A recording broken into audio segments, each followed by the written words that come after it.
You're listening to the Best Morning Routine Ever podcast, the show that proves no one stumbles upon success ever. With your host, Lou Need. Every Mondays and Thursdays, we deliver cold hard evidence behind the power of a robust morning routine.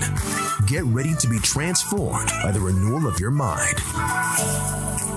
Hello, morning enthusiasts. Welcome to the Best Morning Routine Ever podcast. I am your host, Dr. Lou Need, and today I have a phenomenal guest coming on to the show, Paul Salter. He is a registered dietitian, a coach, an author, and sustainable weight loss expert. He firmly believes that the weight loss related challenges aren't related to the lack of nutrition, knowledge, but are actually just projections of deeper rooted emotional and psychological challenges that we don't take the time to address. And we think it's our eating habits is the problem. And in reality, it's really our identity with food, right? It's the way we view it. So I'm excited to get into this conversation because that is a twist on dieting because it's a fad and everyone wants to jump on it. And so now we're really going to get to the deep root of that issue. And so he is very passionate about reframing your mind, and I'm so excited to have him on board. So Paul, welcome to the show. Thank you so much for having me, Lunit. I'm really looking forward to our conversation. I am excited. I am so thrilled. So there's always a journey. There's always a story. So go ahead and tell us, how did this come about for you? What's your journey here thus far? Absolutely. So my first exposure to nutrition information and education in this world came at the ripe age of about 15 years old when I was, going into my sophomore year of high school. I still stood a mere 5 feet tall and about 100 pounds soaking wet. So as you can imagine, playing multiple sports in high school, I really struggled to keep up with just about every single person who was bigger than me, stronger than me, and faster than me. But what I realized, and I don't know where this insight or aha moment came from. I like to give credit to my mother for always, instilling healthy eating habits in us children. But I recognized that what I ate made a difference in how I performed on the practice field or in the game. And to give a quick tangible example, when we would have 2-a-day practices in football in the hot summer, I was the person who could still actually perform well during the second practice because I was hydrating well. I was actually, I wasn't just eating potato chips in between practices. I was eating a bit more of a healthier selection, still being a kid, of course. And that aha moment that fueled me in high school led to me eventually developing a curiosity with nutrition when it came to improving my performance. Once a couple of years later, I did finally hit my growth spurt.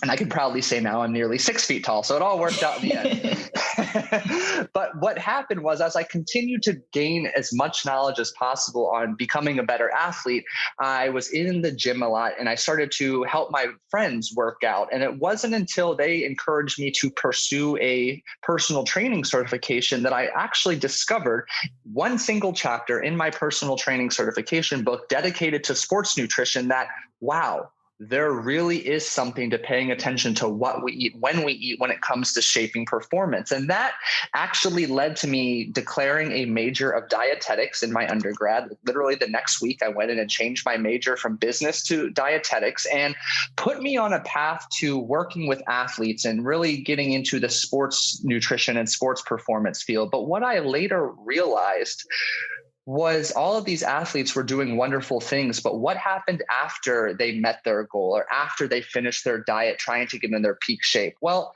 there wasn't a lot of information out there. And as I shifted my focus away from athletes because it just wasn't providing me the lifestyle I wanted, think 80 to 90 hour working weeks, and I wanted a little bit more flexibility in my life.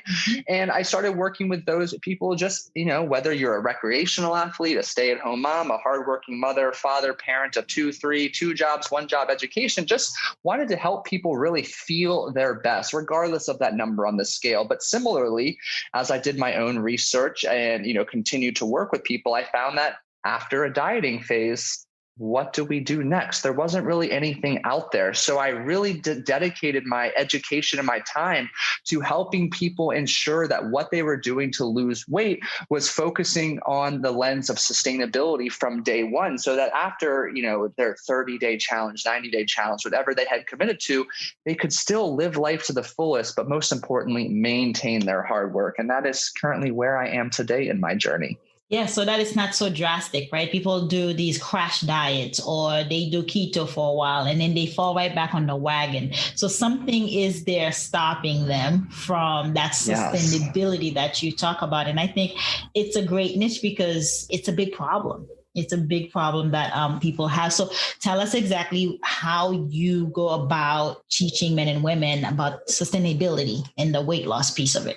Absolutely. So the biggest mistake that I have seen people in about my 12 to 15 years of coaching, I've worked with more than 1,400 people in that time, is that when someone finally comes to the decision for whatever reason and whenever it is in their life that they want to lose weight, that they want to diet, the biggest mistake they make is starting a diet right away, meaning they ask a lot of themselves. They completely flip their grocery list upside down, try to start meal prepping, going from maybe no or little experience to trying to become a meal prep professional overnight. And what happens is they have the best of intentions, but they're missing two critical elements that are going to guarantee their success in the long term. And that is, number one, having a clear why behind wanting to lose weight. And number two, spending time building a foundation of healthy eating habits. And to build off of the latter, a lot of people, myself included for so many years, forget that dieting is a physiological, psychological, and emotional stressor. It's really challenging. Like, your body doesn't want to diet. It's going to fight you from many different angles. But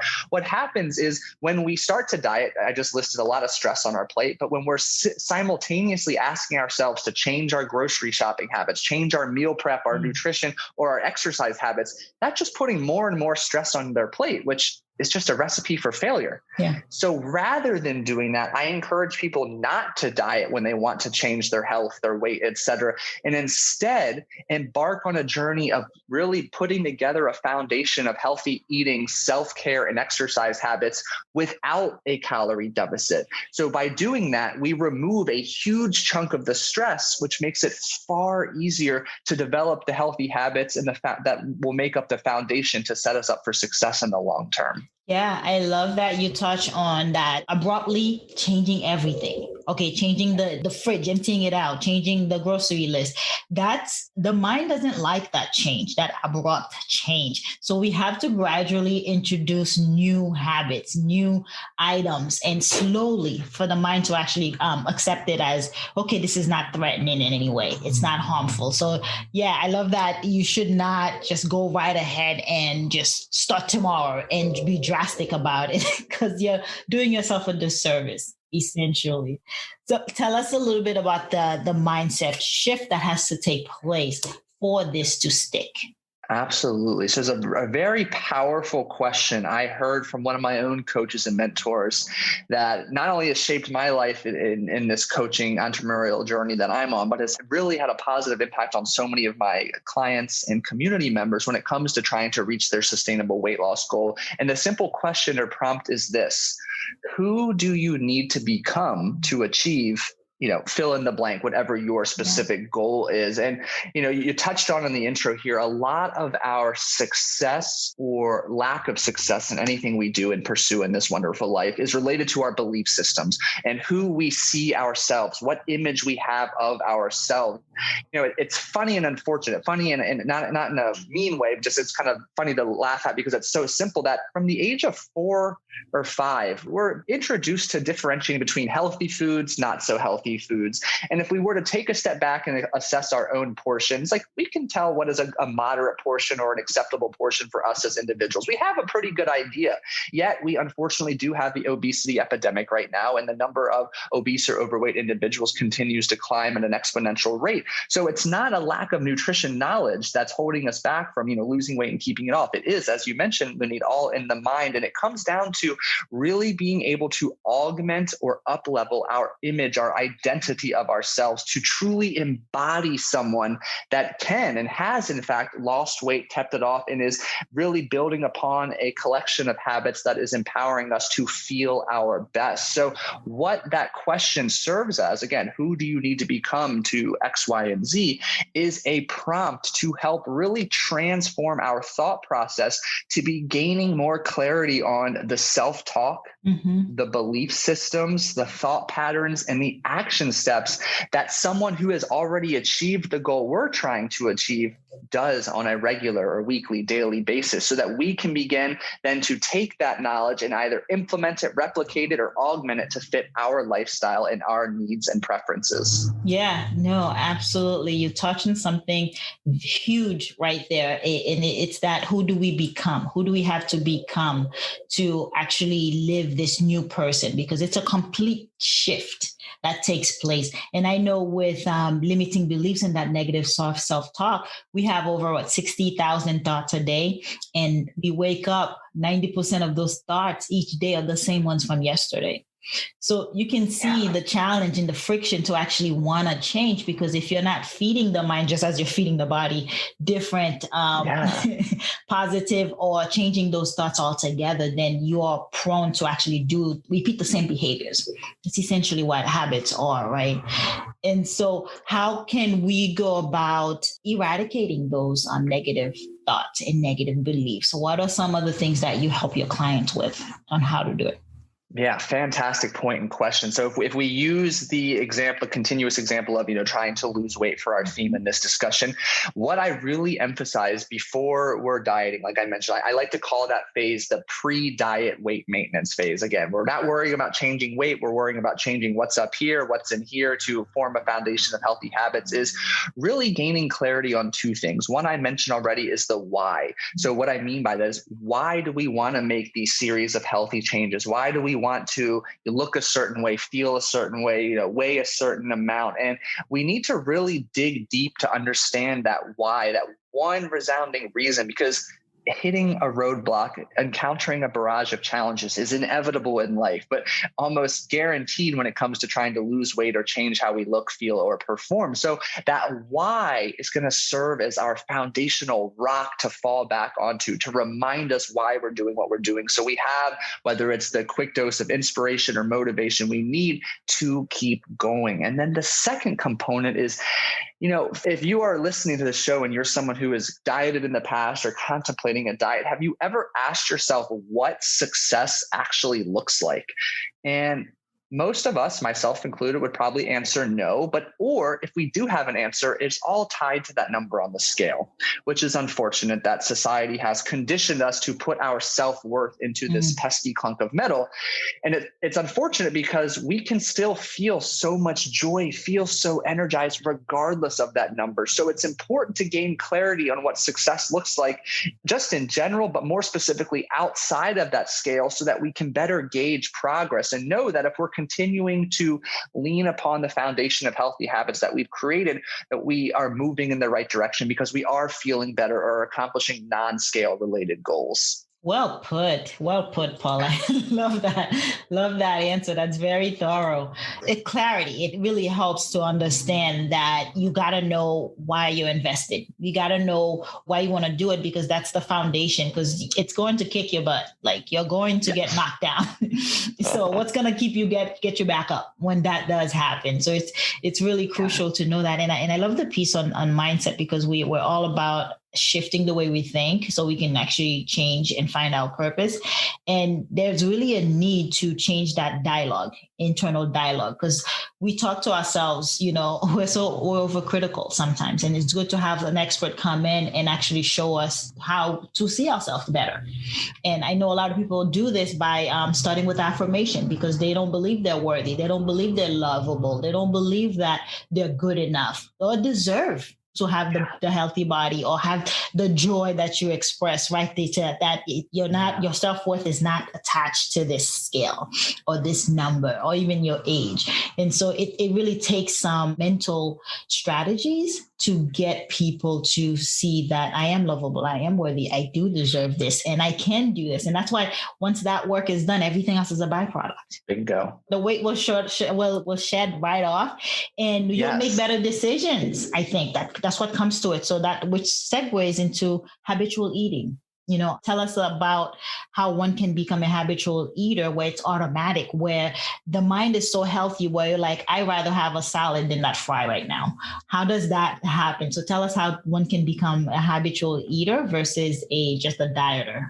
Great question. So the first thing we need to look at is how we're viewing food. And it's so common to view food as either good or bad, when that's just simply not the case. All food at the end of the day is simply a type of fuel for your mind, for your physical body. And now I like to use the comparison. There is such sources of fuel that are premium fuel. Mm-hmm. And then there is what we might call regular fuel. I like to use the analogy of treating ourselves like we're a high performance vehicle, like a Lamborghini. We require premium fuel to perform at our best. Whereas conversely, if we have, let's say, a 1999 Toyota Camry, not to knock anybody if you're driving that car, but that's something that's going to require regular fuel. It's not going to be purely dependent upon having that premium fuel. And if we begin to view food as simply fuel, not good, not bad, well, with that specific step, we're already transforming our relationship with food. So now to go one step further, we need to ask ourselves, how do we want this consistent intake of said fuel to make us feel, not only during the meal, but after? And there's a really a famous quote out there. The first time I ever heard it was from a man named Jesse Itzler, who's a very successful entrepreneur, a really cool person to follow.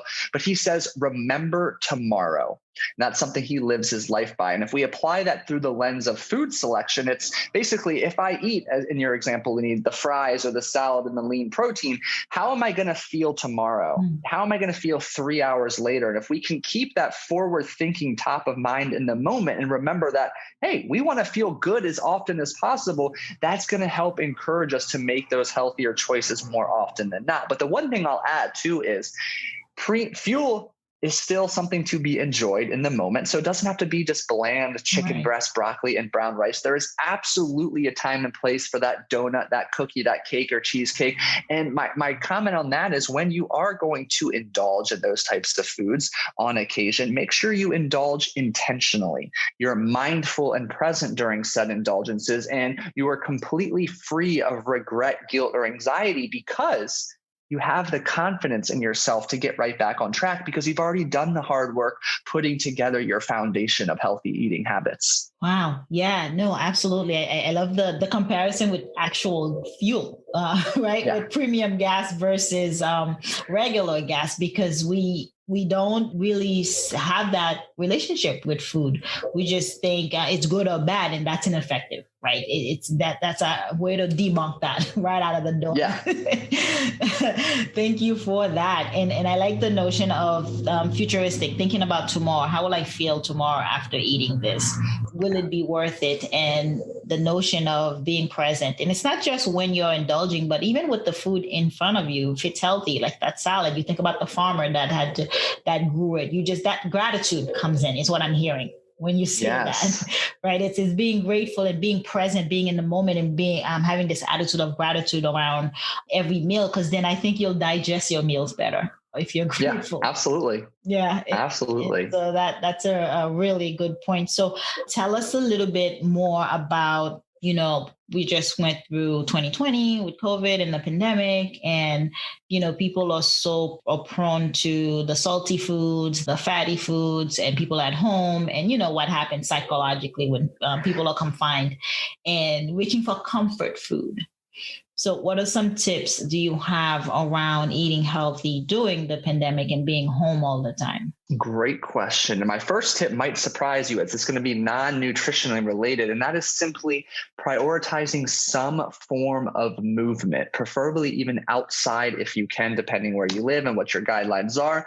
But movement is going to do so many wonderful things for us physically, but most importantly, from a mental perspective here. And given how negative of an impact quarantine can have, specifically I know my wife and I, for the better part of 2020, were stuck in a small 1-bedroom, 1-bath apartment while we were waiting to move into our house. And just being stuck there, not really being able to go to and fro, has a really challenging impact on anybody. So prioritizing movement and prioritizing sunlight when able, immediately we're going to experience a shift in positive thinking. Our overall well-being and mood is going to shift. And if we can make that a staple in our routine, and this can be as simple as walking or body weight exercises, just movement, well, having that positive impact carry over into our mood and well-being, it's also going to positively impact our food choices, because we're going to want to sustain that feeling of positivity. And we can do that through positive food choices, focusing on the premium fuel. And what we'll find is that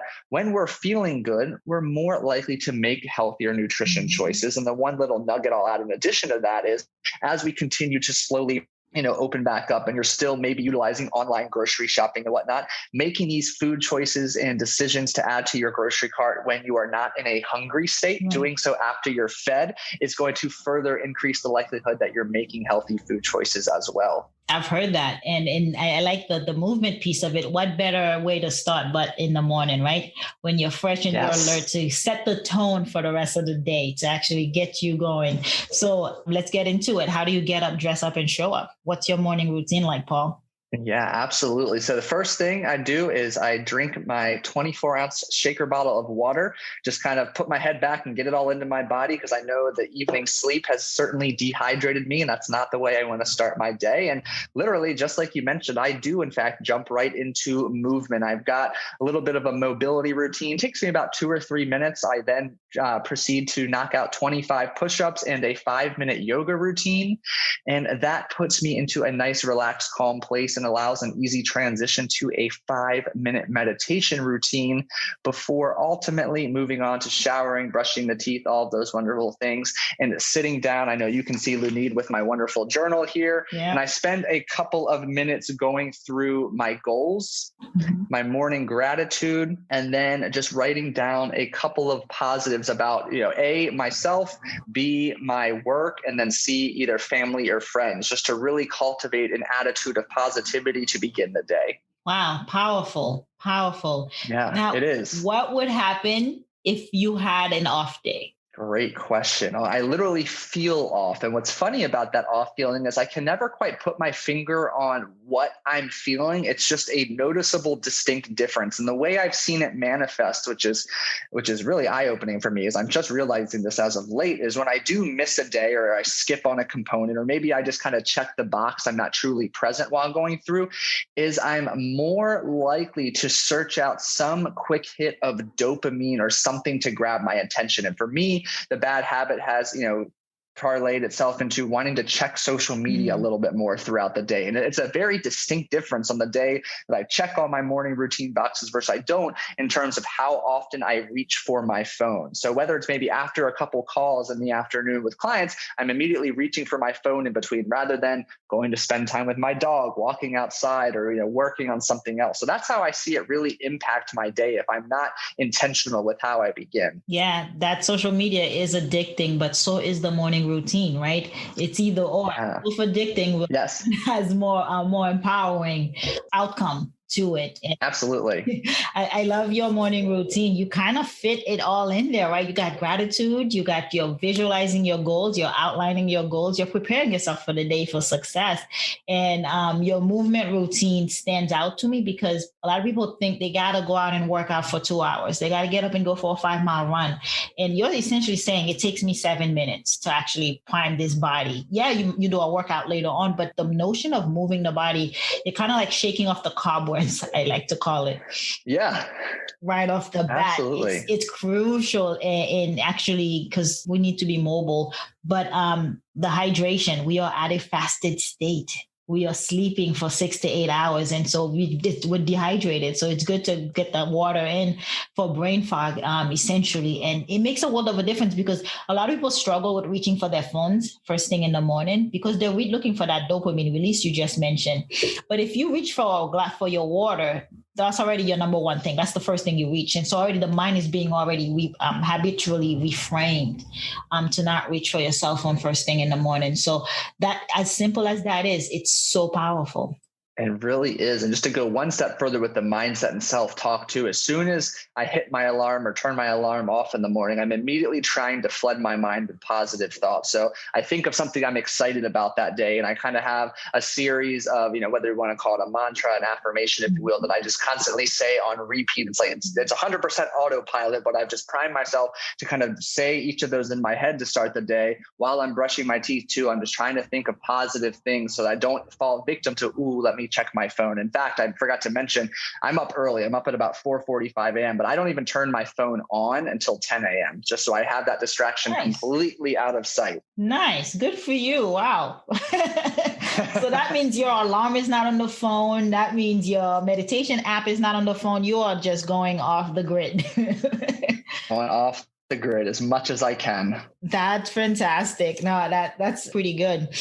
Yeah, that rings true, Paul. Thank you so much for sharing that and being on the show. Now, before I let you go, please tell us, how can we connect with you? Yeah, absolutely. And I really appreciate the opportunity, Lunid. The best place to connect with me, I'm on there daily, is Instagram. My tag is simply @PaulSalterCoaching. And if you are someone who listens to podcasts quite regularly, another one I would recommend is the Screw the Scale podcast. I have 2 episodes go live every week, Mondays and Thursdays, where we talk about all things personal growth and apply it through a lens in which we help you achieve sustainable weight loss. And I really enjoy the conversations had on that show and think that you will as well. That's fantastic. Ladies and gentlemen, that has been Paul Salter. And I love the piece on finding your why. Like, we don't think about the preliminary work that goes into weight loss. Finding your why. Why is this important to you? Why do you need to do it? So that it's sustainable long-term. It's not a crash diet type of thing. And the foundation of healthy eating that you set in place for individuals to become healthy eaters instead of dieters. And that's crucial. And the mental piece of it was right on, Paul. I really thank you for coming on the show today and sharing with us. Thank you for your presence this morning. You're very welcome. Thank you for the opportunity. My pleasure. All right, morning enthusiasts, that's it for today's show. Thank you for tuning in. If you love the Best Morning Routine Ever podcast, we'd love to hear from you. So go ahead and subscribe, rate, and give a review on iTunes or Google Play. While you're at it, tell a friend about the show. Be sure to visit bestmorningroutineever.com and our Facebook group to join the conversation, access the show notes, and discover our fantastic free bonus content. Until next time,